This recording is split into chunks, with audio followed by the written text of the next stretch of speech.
Welcome to Ancestral Health Today, evolutionary insights into modern health.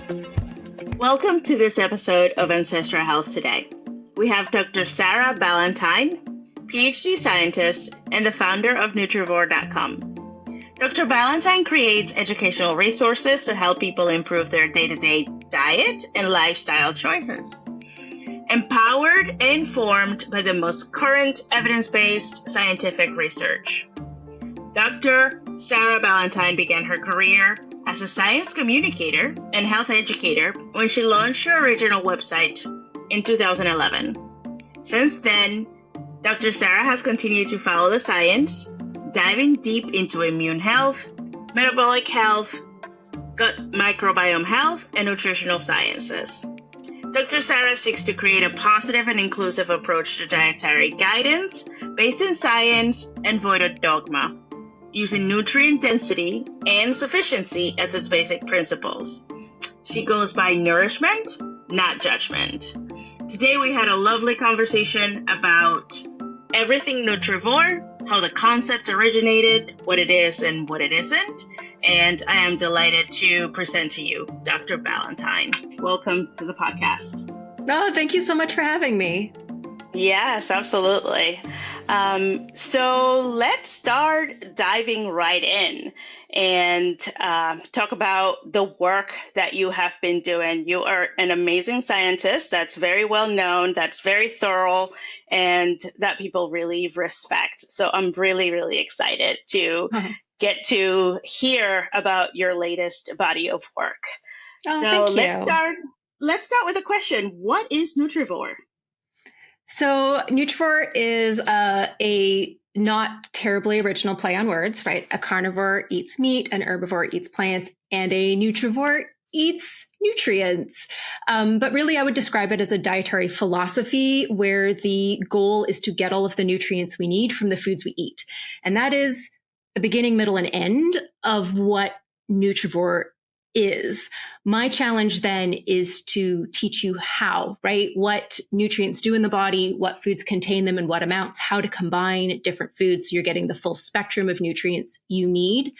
And one of the things that's been really both eye-opening and liberating in creating those like nutritional sciences for the general public resources as I have built up, Nutrivore and all of the different resources that have gone along with it so far, is realizing that there are potentially infinite ways to combine foods to meet your nutritional needs.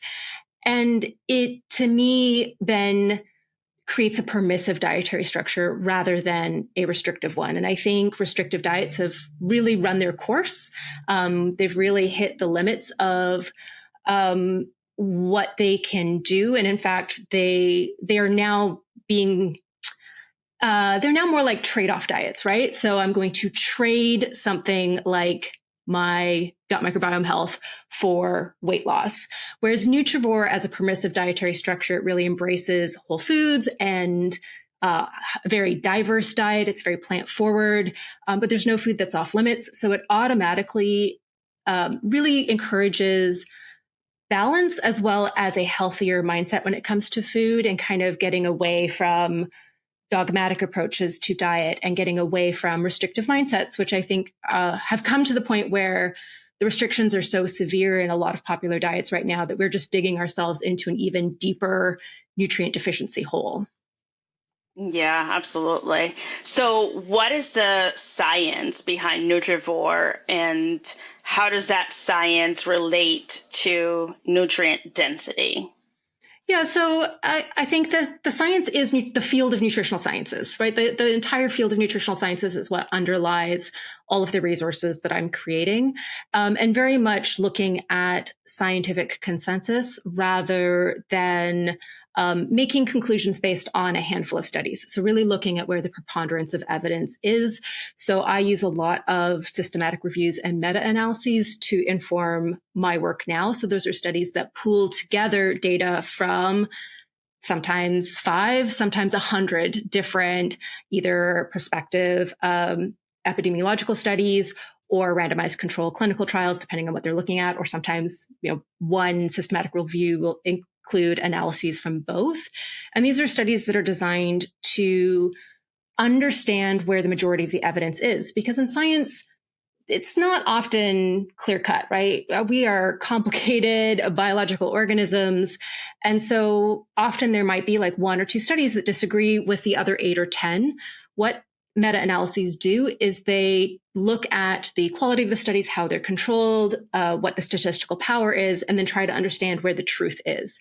So those are the types of studies that I look at, and then that's always reinforced with mechanistic studies, which would be in vivo and in vitro work.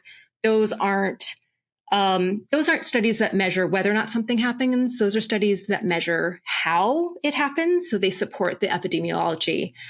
And so it's really looking at this vast collection of studies that look at how nutrient shortfalls in the diet increase risk for both chronic and infectious and acute disease. Everything that could possibly go wrong with our health is linked with our nutrient status in one or multiple ways. And you can then look at the how, right? So what is the role of that nutrient in that biological system, that not having enough of that nutrient is stressing the system in such a way that makes it more vulnerable to something going wrong. So it is really the entire field of nutritional sciences that is the supportive scientific basis for Nutrivore. Because I think the logic is sort of irrefutably logical, right? Like, we have a requirement for nutrients, let's get it from food. I mean, that is the entire actual action of Nutrivore. So just understanding what those nutrients do, how they relate to health and symptomology, and then what foods have them in sufficient quantities so that we can get as much as we need from foods. Like, that is the entire scientific foundation for Nutrivore. Yeah, that's amazing. How did you come to conceptualize all of these connections, linking nutrients to conditions, and how is that going to play out in the future of this framework? Yeah, that's a really interesting question. So I don't think there was one eureka moment for me. There wasn't one like epiphany where I was like, oh, it's all about the nutrients. I think this was a slow, gradual realization. So I've been a nutrient nerd for my entire history in the wellness community. As I was entering the wellness community, it was the exact same time as Dr. Terry Wall's TEDx Iowa City talk was going viral, where that was all about the nutrient requirements of mitochondria. And so my earliest work was looking at the nutrient requirements of the immune system and how the immune system requires a huge amount of nutrients in order to regulate itself properly. And then as I progressed more into gut health research and understanding the gut microbiome, that again had a really strong link with the nutrient density of our diet. So our gut bacteria are also very sensitive to the nutritional resources that we provide them. And so as I have expanded my knowledge, I've become more and more of a nutrient nerd at every single step of the way. And at the same time, in interfacing with the community and seeing the rise of ever more restrictive diets, gaining popularity, I've had more and more conversations with people who have tried to diet based on some kind of promise of some kind of miraculous health impact, and then found themselves with even worse health linked to nutrient deficiencies. And so I think I've seen this for like both sides of the coin. Like, one is just the compelling science of why nutrients are important and why nutrient-dense foods are important to incorporate into our diets, because those are the foods that expedite the goal of getting all the nutrients our bodies need, while seeing that the diets that are gaining in popularity are the diets that are cutting out more and more foods. So they're cutting out all sources of important nutrients, and they're magnifying a problem that already exists, right? The problem is that nearly everyone has multiple nutrient shortfalls, and this increases risk for health problems. And so when we follow fad diets, we're basically going from the frying pan into the fire in terms of those nutrient shortfalls. We're expanding them instead of shrinking them. And that is then increasing risk for even more health problems, or in some cases, right, nutrient shortfalls can actually drive disease activity. So it's actually worsening health outcomes over a short period of time for some people. And so I really recognized there was a need to create a resource to address this problem. And as I was doing this research and feeling inspired to expand my own diet, seeing that there were foods that I was avoiding that were not foods I could rationalize avoiding, as I learned more and more about nutrients and the gut microbiome and that interface, I started to realize how much of what I had learned about nutrition was restriction focused. And it wasn't about what foods do I eat that improve my health. It was about what foods do I avoid. And a diet isn't healthy based on what you don't eat. It's what you do eat that matters. So all of that kind of culminated in, for me, starting to conceptualize Nutrivore about 5 years ago, starting some of the early research and some of the early foundational resources like the Nutrivore score, which is a measurement of nutrient density. So all of those things came out of, seeing this problem in the wellness community of we're not getting enough nutrients, and that it doesn't lead to wellness. Yeah, I completely agree. I think, I'm an autoimmune protocol certified coach. And one of the things that I discuss in my discovery meetings with clients is that we're not going to work on being on a restrictive diet to fear food and stay there forever.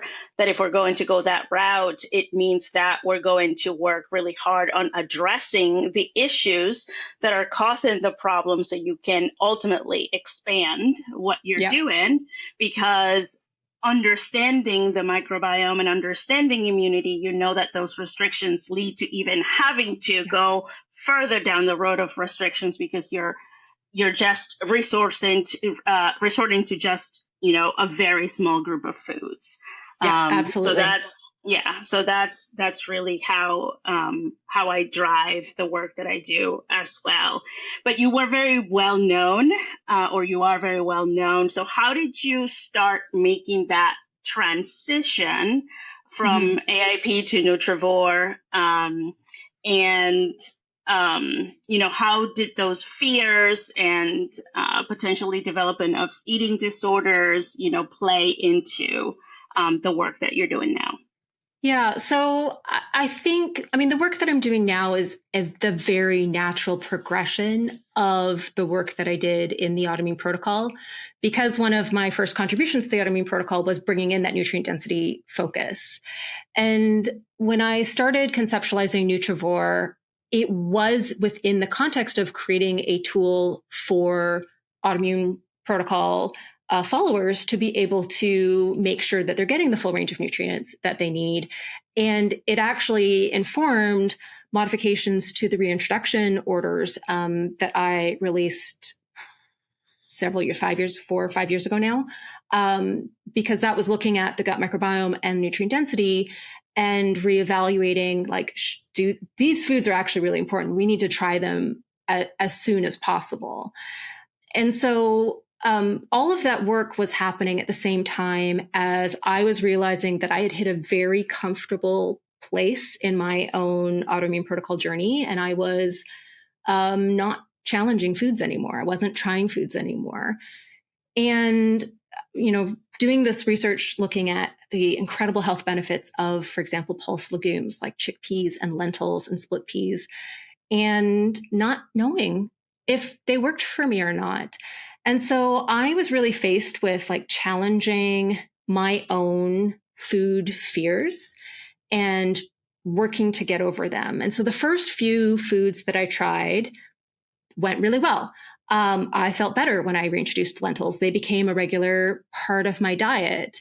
And that gave me a lot of confidence to start expanding. And I started expanding then into foods that I was fairly certain did not work for me. And what I found was I was really in my head. So trying tomatoes from my garden and just going, is that joint pain? Is my stomach upset? Is my skin acting up? I realized that the stress response of having developed a restrictive mindset around those foods was causing me to be sort of paranoid a little bit, and was causing the symptoms that I was like trying to figure out if they were a reaction to the food. They weren't a reaction to the food, they were a reaction to my stress over eating a tomato, which, the vast majority of literature shows that tomatoes are anti-inflammatory. So I knew that science, and yet I had a lot of what I realized was sort of like disordered eating patterns that were learned through the autoimmune protocol. And I think when you discover that foods trigger symptoms, that fear is earned. But what I've discovered over the last few years is that the only food for me that really doesn't work is gluten. And I was avoiding many, many more foods than just gluten, out of fear that it might trigger symptoms, and sort of like trying the food and then being so in my head about whether or not, am I tired? Like, is my stomach upset? Is this a symptom? And when I was finally able to let go of that fear, I was able to recognize that no, these foods are absolutely working for me. And actually, I feel better with a more diverse diet and being able to mix up the different foods that I am eating. So I think that addressing my own food fears is what led me to decide to build Nutrivore as a general health approach and really focus in on the research that is looking at overall health outcomes. So things like all-cause mortality, cardiovascular disease risk, type 2 diabetes risk, cancer risk, Alzheimer's or dementia risk, right? These like really big long-term health outcomes, and conditions that are typically risk increases pretty dramatically with aging. And take myself out of this really like narrow view of like, what is the immune system doing? Because the immune system, of course, is contributing to the pathogenesis of all of these conditions. So being able to like just take a step back and go, I need to build Nutrivore as a general health approach. It needs to be permissive, and it cannot engage with food fear. Like, I'm learning for myself as I face my fears, how much of a disservice they have done for me in my own health journey, in my own relationship with food, in my relationship with my body, in my own, sense of body positivity. Like, all of that's been colored by these food fears. And so Nutrivore needs to be a permissive approach where we focus on those foods that are really health promoting, and no food needs to be off the table. And that's what has really led me to dig into the science in a very different way, right? A very different way than I engaged with it 12 years ago when I was first starting to understand how nutrients impacted immune function, and instead look much bigger picture. And I think what's so powerful about approaching, I won't call Nutrivore a diet, a dietary philosophy this way, is that it reveals how much health benefit we can get from very small changes. And it really shows that it doesn't need to be all or nothing. And I think diet culture has taught us, like, if you're not perfect, it doesn't, you eat one thing off plan, all of your progress is gone, right? It's perfect or bust. And what the science really shows is that if you go from eating no vegetables to one serving a day, there's a huge beneficial health impact, bigger in magnitude than going from 4 to 5 servings per day, right? That first baby step is so important. And if that's all you can handle right now, that has tremendous benefits to long-term health outcomes. And it allows, I think, healthy eating to be affordable, accessible. It's not intimidating. And I think the like all or nothing mentality that is so prevalent in diet culture is a barrier to entry for a lot of people. And Nutrivore just kind of strips that away and just says, hey, look, here's the scientific evidence showing that just that, one serving of fruit or one serving of vegetables, one serving of seafood per week, and look at the health benefit that you can have. It takes something that seems like an insurmountable to-do list for diet and turns it into, oh, I got that. Oh, I can do that. And I think taking that approach also takes the stress out of food. And I think that is one of the things that the wellness community needs right now, because right now all of diets are everyone's so wound because it has that like perfect robust mentality. Yeah, and I don't think people realize how real the stress response is from a biochemical perspective and how many symptoms can be derived from a stress response. I don't think that, yeah, go ahead. All of the symptoms of a food intolerance. So right, the overlap is exact. The Venn diagram of that is a circle. So that's what I realized as I was challenging foods. I was like, oh, everything I think is a food reaction is just a stress response because I need to let go of my fear. Yeah, absolutely. So let's switch a little bit to how that applies to the realities of, how busy our lives are, and the presence of so much food that's really convenient, but it's really often low in nutrients. How does a Nutrivore approach help to navigate our, very real, very void food landscape? So I would say they're like the three main action steps of Nutrivore. So the first is to eat mostly whole foods. So ideally 80% of our calories or more would come from whole and minimally processed foods. So that would include things like frozen foods, right? Canned vegetables or canned fish would be included in that. So it's foods that undergo a little bit of processing, but still have the majority of their nutrients intact. Those are the foods that ideally would make up about 80% of our calories. The other 20% can come from ultra processed foods without having a negative health impact. And that is well supported by a number of large systematic studies. So that gives us permission to figure out, like, how does that 20% stretch a budget or make it really easy for me to get dinner on the table at the right time, especially on like soccer practice night when everything's so busy. It gives us permission to incorporate cultural, traditional foods, foods we just really love that are quality of life foods, right? Foods that supply joy, even if they don't supply a lot of nutrition. And that is the breakdown between like whole and ultra processed foods.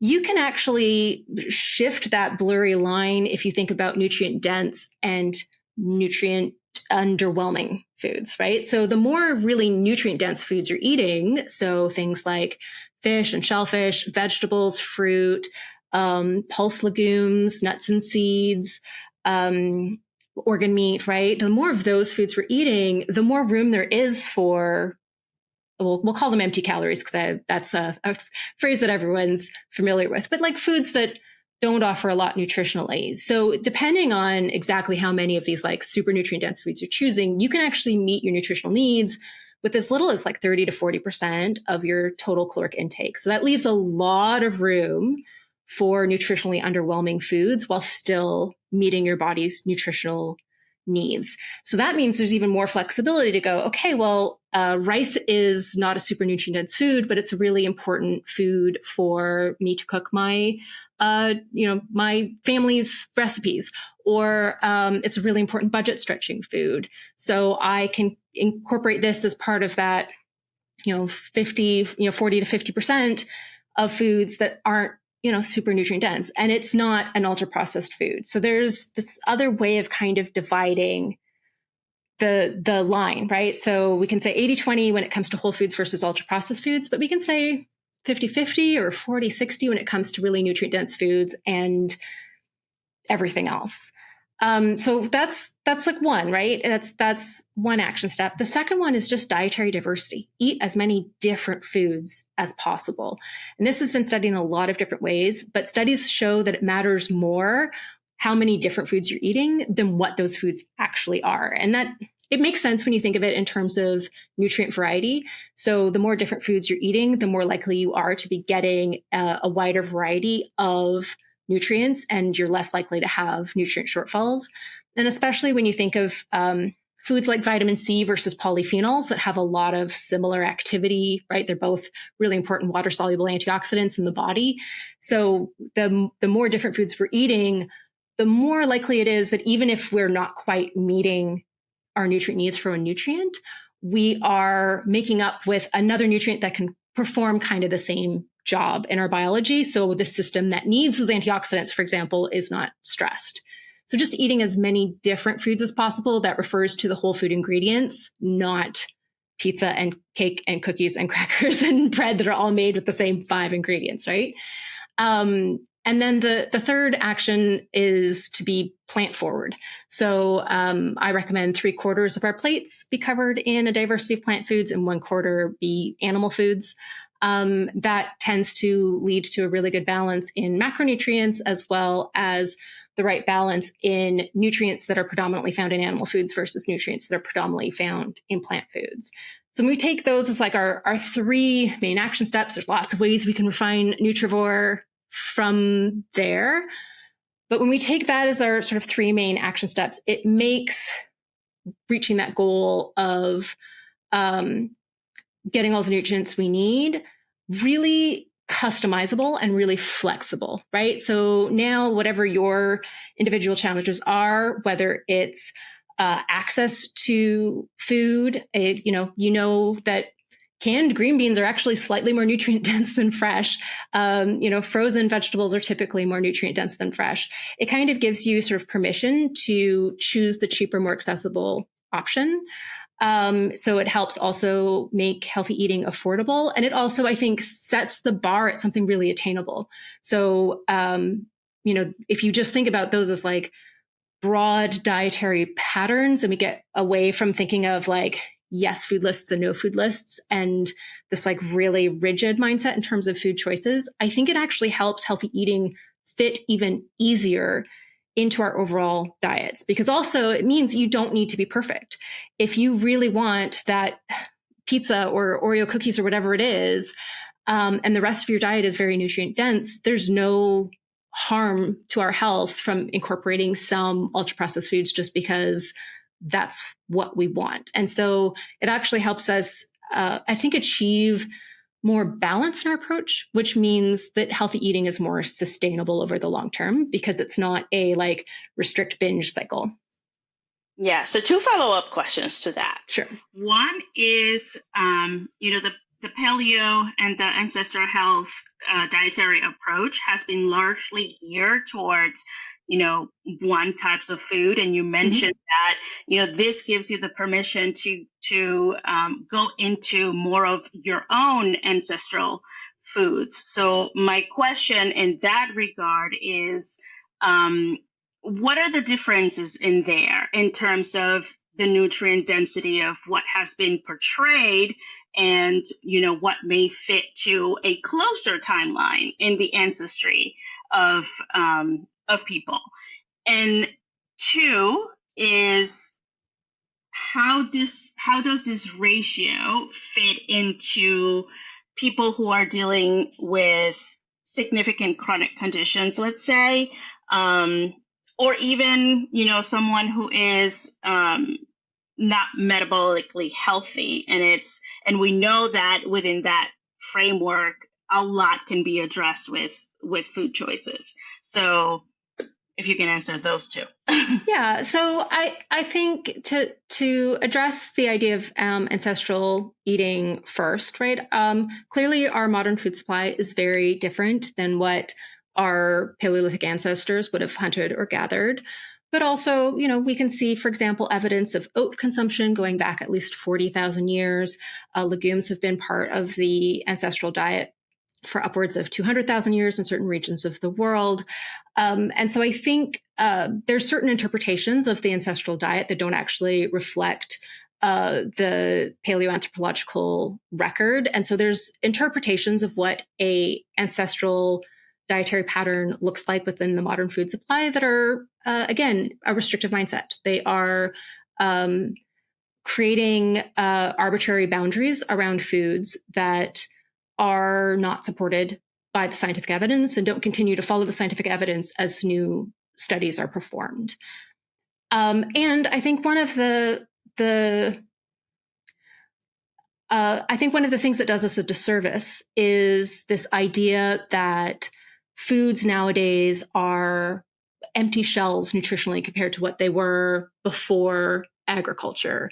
There are certain phytonutrients that are like way increased in the wild versions of foods, or wild berries or wild alliums, wild mushrooms, right, will have enrichment of certain nutrients, especially phytonutrients.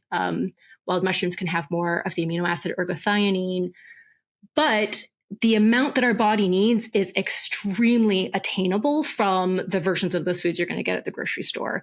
And we don't even need to make all of the foods we eat those whole foods in order to get what our body needs in order to be healthy. So I think the ancestral approach, right, it is a whole foods diet, but I think it is more restrictive than what I can support with the current scientific literature. And so I think what Nutrivore does is it honors, right, many of these foods that have been staple foods in the human diet for tens of thousands, if not hundreds of thousands of years, while also recognizing that our modern food supply is abundant in nutrients. It's a complete myth that fruits and vegetables have less nutrients now than they did in the 1950s. That's actually not supported in the scientific literature.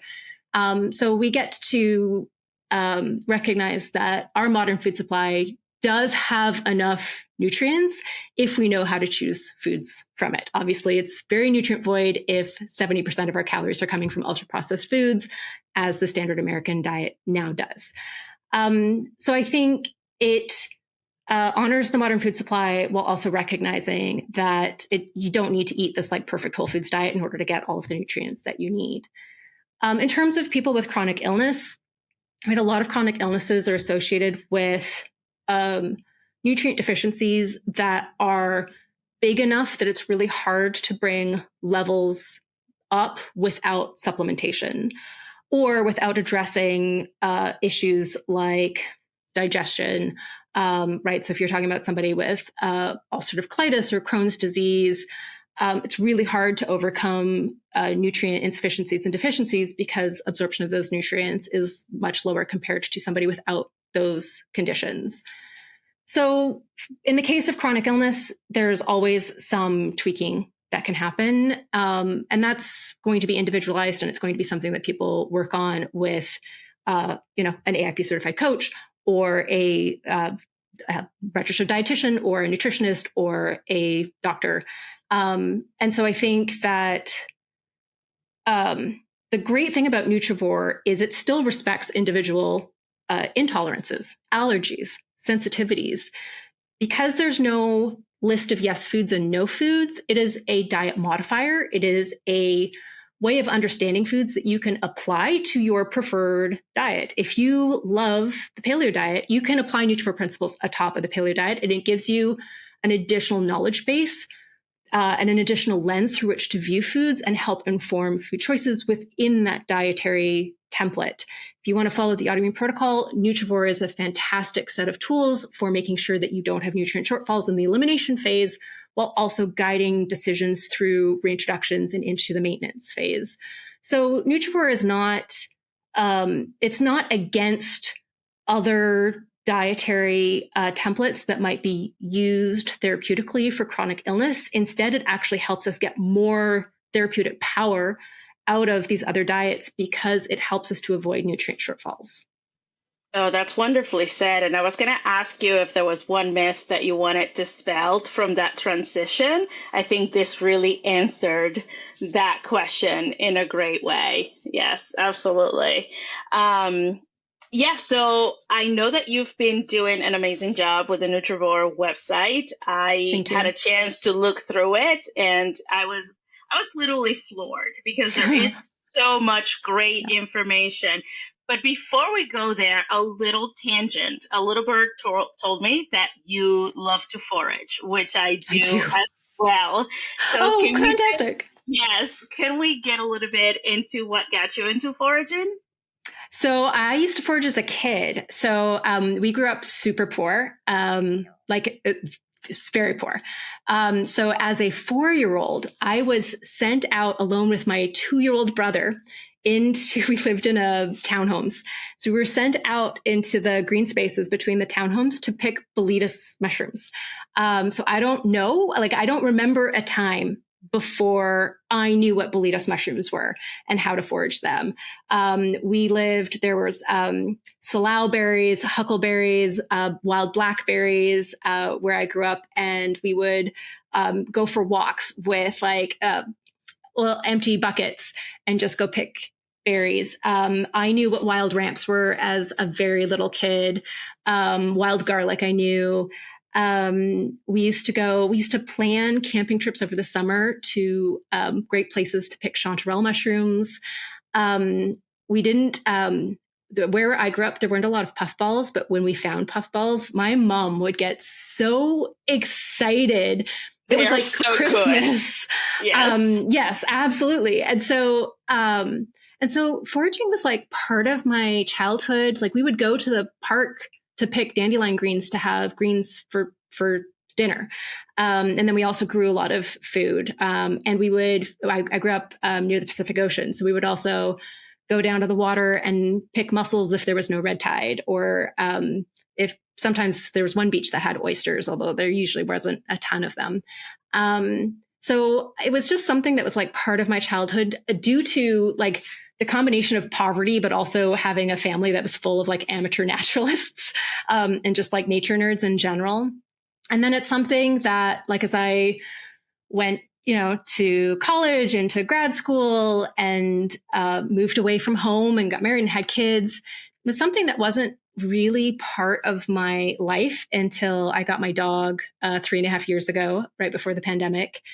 And we started doing off-leash hiking in the woods pretty much by the time she was like 6 or 7 months old. She was a very easy to train dog off-leash. So that is something I'm very grateful for. And then I realized that we have chanterelle mushrooms in our woods. And then I started learning more of the mushrooms. You'd find other people picking mushrooms and you say, oh, what are you picking? Oh, bicolor bolete. I don't know that one. Show me how to tell it from the boletus sinensis, which will make you throw up for 4 hours. I would like to know the difference. I just this year have finally found chicken of the woods, and it's like super exciting. So now I'm like learning what to forage in my like local area now, living 3,000 miles away from my family. So learning about, pokeberry and all of the different acorns that are here and how to process those. My favorite is to pick mushrooms because we have oyster mushrooms and chicken of the woods and chanterelles. Those bicolor boletes are probably my favorite, and puffballs here. I'm sure there's a couple of others that I know, but the oyster mushrooms and the bicolor boletes. Yeah. The hen of the wood is one of my favorites. I haven't found hen of the woods here. And we don't have birch, so I haven't found chaga, but you don't have to go too far north in order to find chaga. Well, I have found lion's mane though.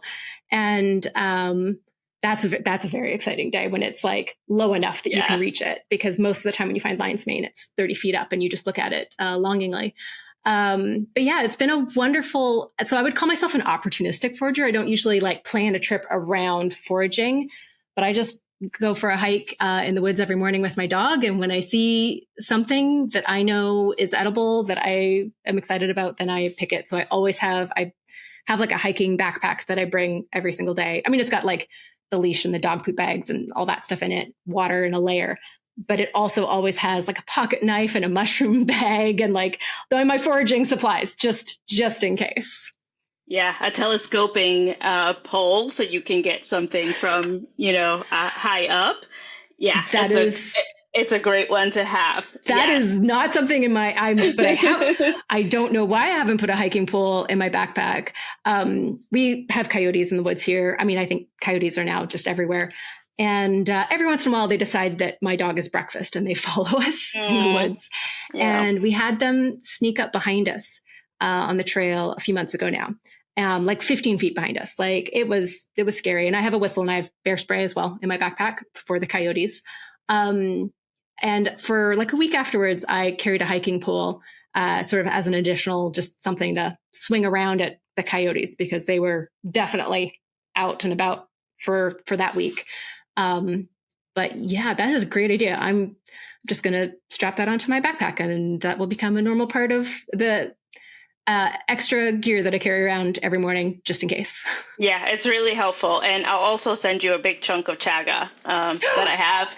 Yes. So I just get so excited when other people forage as well because it's such a big passion. And I mean, talking about nutrient density is just, Oh, yeah. it doesn't get better than that. Yeah. And flavor. Like there's just even like oyster mushrooms you can get at the store, but they are nothing compared to the oyster mushrooms that you can pick in the woods in the morning. Yeah, absolutely. And people don't realize how easy it is to grow them in their gardens as well, or even if you don't have an actual garden, just to grow them in your yard is also super easy. I tried inoculating cardboard with some that I picked last fall, and unfortunately forgot about it, and it was so tragic because I was like, oh well, I would have eaten them then. And it ended up not working out. But it has been on my like to-do list ever since, and I still haven't managed to. Every time I've picked them, I've been like, oh, we're just gonna eat these ones. I think as much as I have like a huge vegetable garden, I think the work of just inoculating sawdust or cardboard from wild mushrooms, that has just been like one more step than my brain can handle at the moment.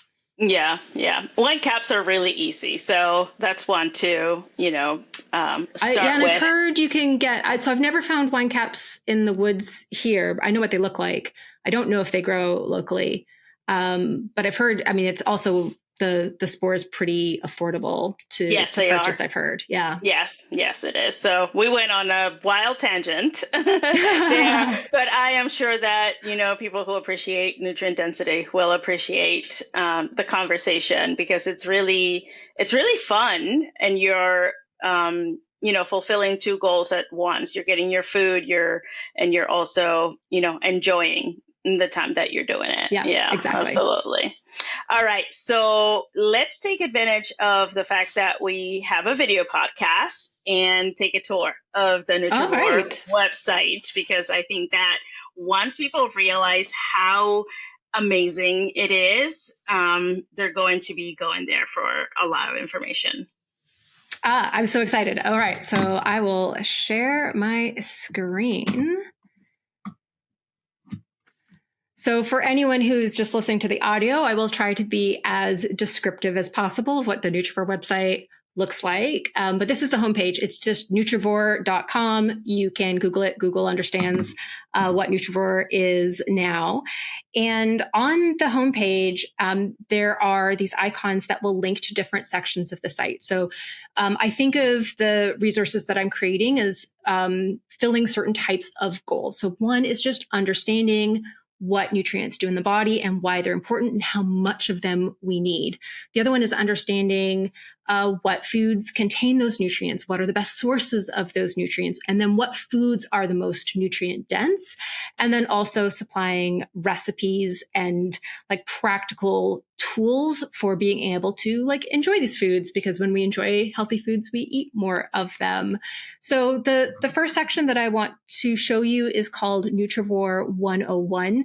And this is just the introduction to the dietary philosophy. It talks about the prevalence of nutrient deficiencies and insufficiencies.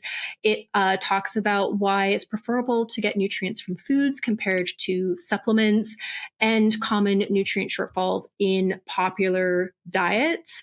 It also links to the basic understandings of understanding nutrients, the Nutrivore score, which is a measurement of nutrient density, as well as linking to all of the different food families, which we divide much more granularly than how, say, like the USDA would divide food groups. So we're really looking at much more related foods nutritionally. So I look at about 50 different food families compared to 4 or 5 food groups. So Nutrivore 101 is like just the place to kind of start and learn about Nutrivore. And it's a great like home base to be able to navigate the site.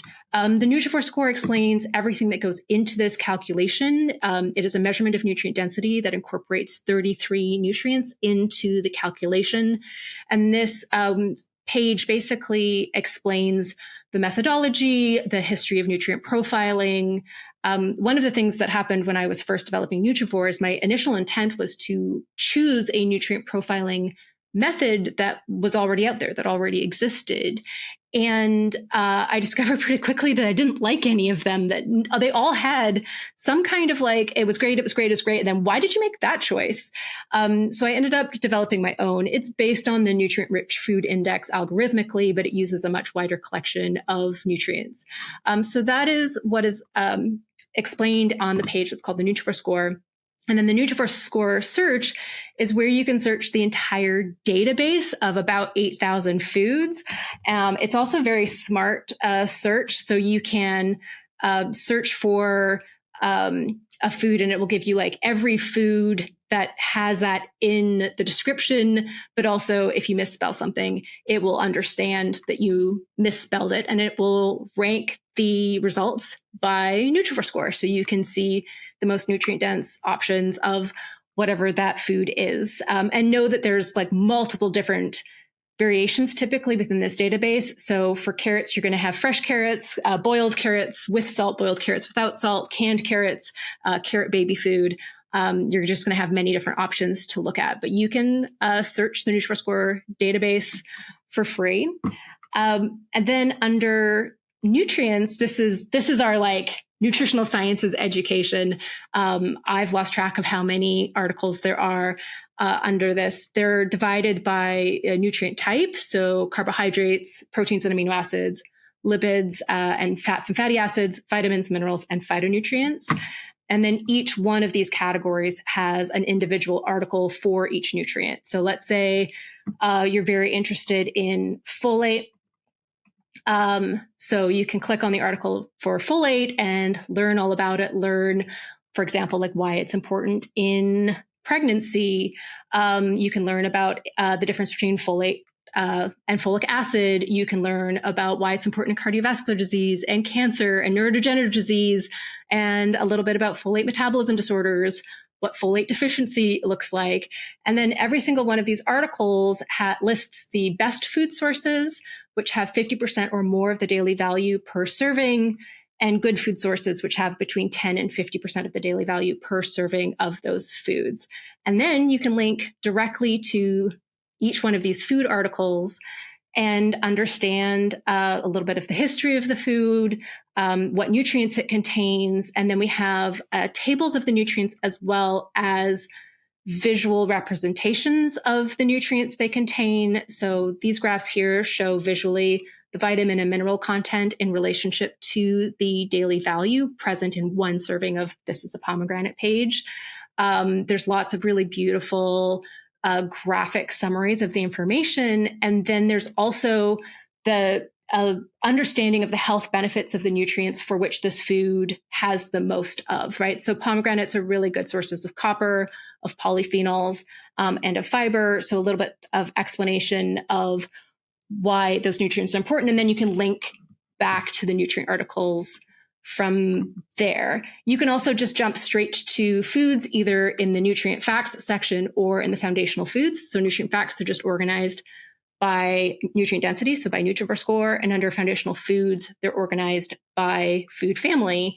And here's where you learn about the 12 foundational food groups on Nutrivore. So these are the food families that have something unique to offer us nutritionally. So they're the foods that expedite that goal of getting all of the nutrients that we need. So from here, we can, for example, learn more about root vegetables. We have all of the reasons why root vegetables are good, examples of root vegetables, and then all of the foods that are root vegetables listed underneath. And then we can go and learn more about that food's specific nutrients. So the last two main sections of the site, one is recipes. We are adding, by the way, I think typically like 4 to 8 new articles to the site every single week. So if something's not here when you're looking, come back because it will be potentially here before you know it, or join my Patreon and put in your specific request for something to come to the site. So there's a lot of recipes, and the recipes also have Nutrivore scores, so you can see the nutrient density of the whole recipe. And there's also a section on daily values, which goes through all of the nutrient requirements for all of the essential nutrients by age group and biological sex, as well as for pregnant and lactating females, so that you can understand how much of these nutrients you need, and then link back to the nutrients, understand more, link to the foods that have them, understand more, then link to a recipe that cooks that food so that you can enjoy it. So it's all like interconnected.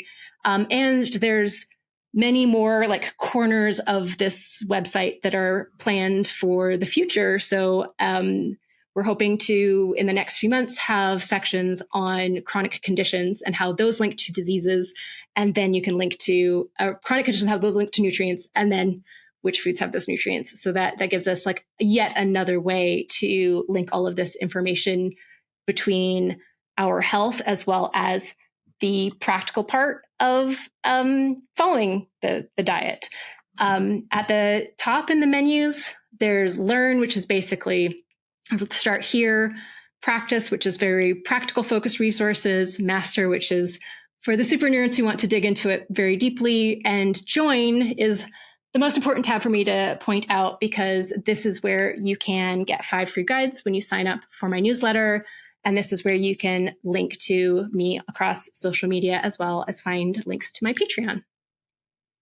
Wonderful. And as if this isn't already robust enough, I am so looking forward to the chronic conditions link, because I think that's going to be super, super important for people to navigate, their nutritional needs within a chronic condition, and going back to being able to have as much freedom to choose as possible, and make that in a way that is nutrient dense. So that will be amazing.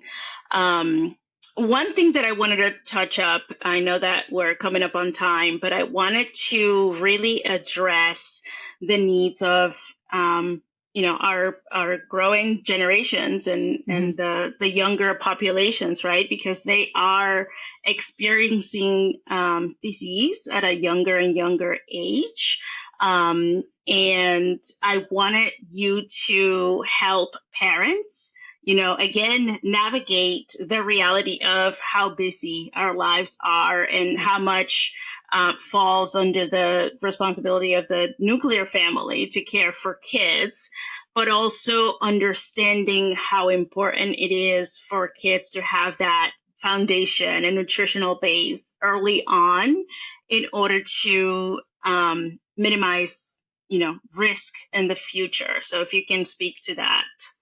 Yeah, I mean, what I would ideally like to see is nutritional sciences being taught in schools in a way that gives people the type of foundation they need when they graduate school. Same as you, understand your times tables or basic grammar, having a basic understanding of nutritional sciences, it mostly to help people identify misinformation online. Like, I think this would be huge for just being able to be like a centering influence for people making nutrition decisions. In the absence of that, that is what I'm creating with Nutrivore, is that nutritional sciences education.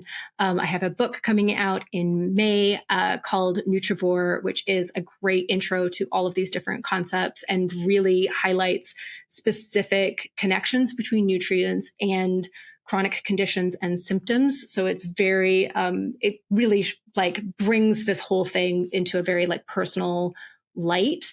And there's lots of information in there relevant to every stage of life.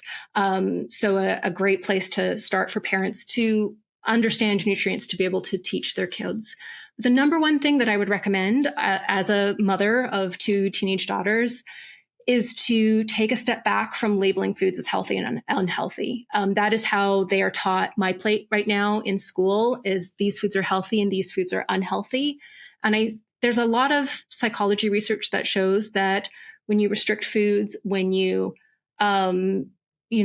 make foods, called them something bad, it actually increases obsession with those foods. It increases the desire for those foods, right? It makes them the forbidden pleasure, and it can actually drive disordered eating patterns. And so I think one of the best things that we can do as we are educating our children about what foods are foods that supply our body with nutrients is to talk about foods, right? I had one TikTok follower suggest between fuel and fun.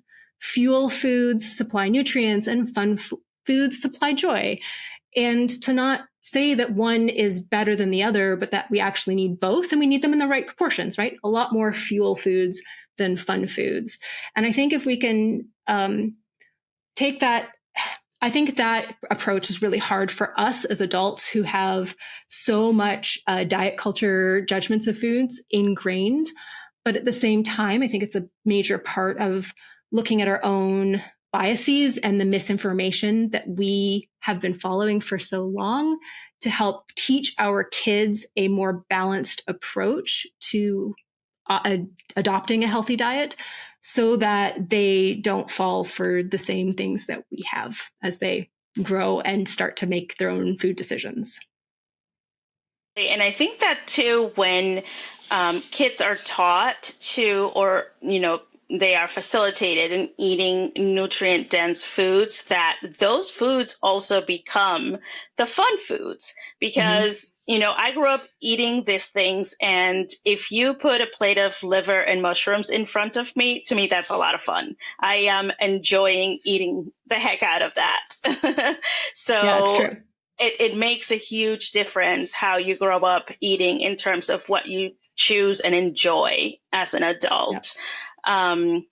Great. So anything else that we haven't covered that you would like to say? Just come check out Nutrivore.com. My book, Nutrivore, again, is coming in May. It's available for pre-order now. And please come follow me across social media. I'm at Dr. Sarah Ballantyne just about everywhere you might be spending time online. Wonderful, wonderful. And we'll make sure that those are also on the show notes so everybody can find you. And thank you so much for giving us the opportunity to share your ideas, your knowledge, your scientific rigor with our public, with our audience. And we're looking forward to leading people to your website and making sure that if everybody doesn't know, that they get to know the work that you're doing, because it is truly amazing. Thank you so much. And thanks again for having me today. Thanks for joining us on this episode of Ancestral Health Today. We hope you enjoyed our discussion on how evolutionary insights can inform modern health practices. Be sure to subscribe to our podcast to catch future episodes.